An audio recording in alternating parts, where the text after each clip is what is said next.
You want to know why you ought to be optimistic about Anthony Richardson and his development as an NFL quarterback? Listen to what he has to say today after going 0-2, not playing too terribly well. What is his metric moving forward for this team? What does he need to do statistically in order to succeed? Listen to that, and I think you're going to feel much better about Anthony Richardson as a starting quarterback who can develop into a winning starting quarterback for the Indianapolis Colts. Anthony, what's been the biggest challenge when you're only getting 20 minutes of possession time in the first two games?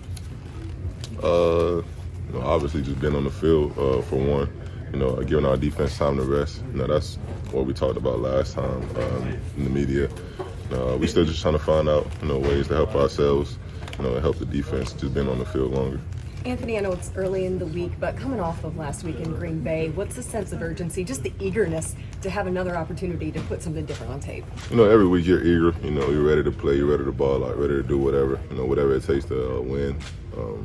It's the same mindset, though, regardless of what happened last week. It's in the past, we lost, forget about it. You just got to go out there and play and win. Anthony, I know the biggest stat is wins and losses. I get that. But for you, there's so many numbers that you could look at. Do you have a number or two that you're looking at your game or your season that you say, I want this number to be here or there? And I just want to win. I don't really care about numbers, honestly. If I have the worst game ever and we win, obviously I'm going to have to look in the mirror and go figure out what I got to do to get better. But we're trying to win. We're not really worried about numbers, honestly.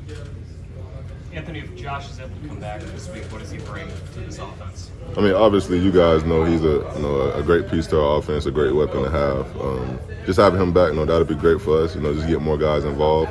But regardless of who's out there, we got to execute our stuff and just do what we do. No, you guys want to start explosive and find your momentum early on. How much does it help that being at home, being in that situation, playing back at Lucas Oil Stadium? It's always good. You got home, you got the crowd, you got the people, everybody in it.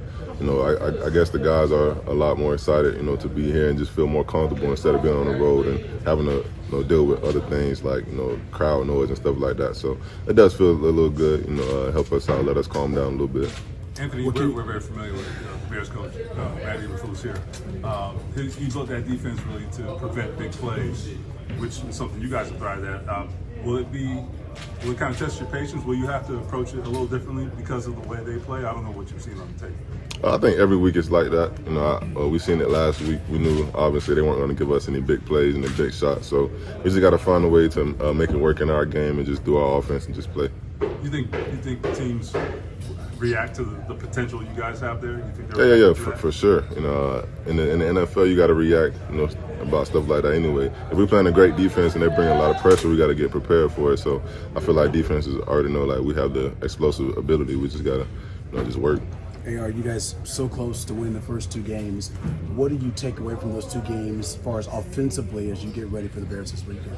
Obviously, we didn't do enough. We always think about putting up points. Obviously, if we score more points than the other team, we win. So that's the main thing on our mind. That's our thought process. Putting up points and just executing our offense. Hey, how do you think you've grown as a leader from when you first got here to now going into week 3 in year 2? No, I'm feeling comfortable. I feel a lot more comfortable than I did last year. Of course, it was all new to me. I was still trying to find my place on this team, but I think I pretty much found my spot now. It's just a matter of me, keeping my head, staying calm, and just playing for the squad. How much do you think that message kind of resonates now? Because I think people look at leadership and what it really looks like when you're going through something. What do you think you've shown so far after things haven't gone your way, but I guess trying to keep things together? I guess I showed the team that I'm going to still be me, regardless of what happened. We have a big play, of course I'm going to celebrate, but that's in the past. We got to keep it pushing. Vice versa, we have a bad play.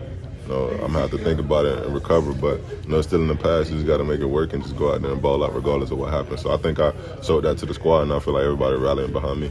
And it's very easy for me. Again, with 6 starts, aren't you still seeing things for the first time in games where you're still trying to adjust or not? Sometimes, yeah, but most of the time, most of the stuff is all similar. Some of it is a little bit more advanced. Some teams are doing a little bit more, but I feel like you simplify most of it. You won't really get too surprised out there. So it's just football at the end of the day.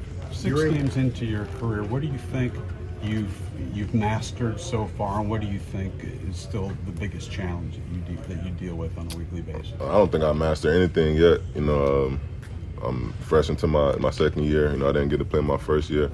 So I'm still learning the ins and outs of the game. You know, I don't think I mastered anything yet. I'm still learning, still trying to find ways to just get advanced. What's the biggest challenge?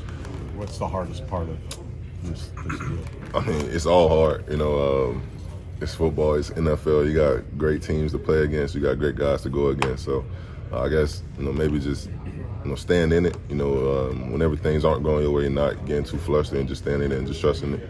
You've been a captain of this team, but what is your message to the other guys in this team as you get ready for this critical game, not trying to avoid going 0-3? I just execute. You know, we already know execution is the plan. You know, execution is a thought process. Nobody in this building wants to lose. You know, we're tired of losing, honestly. So we're just trying to find a way to, you know, dig down deep and just win. Anthony, week 1, the explosives were there. Week 2, got the run game going with JT. What do you do this week to implement to find complement between both of those? No, we got to find a balance. You know, whatever's helping us, you know, that's going to help us on the field. So we let JT get rolling, and he's rolling, and we can let him run and throw in some shots in there. You know, that's overall probably what we want, you know, because we have an explosive offense. But just finding ways to win, you know, finding ways to make it work and just being on the field and putting up points. You're able to get. Mark, do you know Caleb Williams at all? Oh, yeah, I do. Yeah, we train together down there in Jacksonville.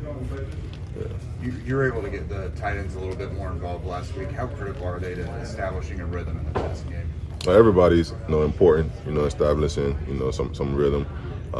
Whenever you're out there and you're off a little bit, you know, people can tell. Of course you can tell, because it's like, man, the guy's right there. We just got to connect. But, you know, getting everybody involved, I feel like it helps the offense in general, because, you know, once we get all the pieces going, we just start rolling. Thank you, Anthony. What I tell you, all he wants to do is win. He didn't care about completion percentage. He didn't care about getting tight ends involved. He didn't care about these guys getting catches and those guys getting catches. What he wants is wins. When that is a trait of your quarterback, you got a chance. Now, he's got to learn how to do stuff, and then there are going to be statistical markers that he's got to hit, and he will hit, but wins. That's it. If he plays the worst game that he can play, and then he kind of corrected himself, right? If I play my worst game and we win, he's happy. But then you got to go back and you got to correct the reasons it was the worst game. But I liked what he had to say. When you got a guy who's not worried about the nonsense, well, I got to average 25 and 10. I got to complete 74% of my passes. I've got 4,000 yards for the season. All that crap. You got a guy shooting for statistical markers rather than winning, you got a problem. Anthony Richardson is not that guy.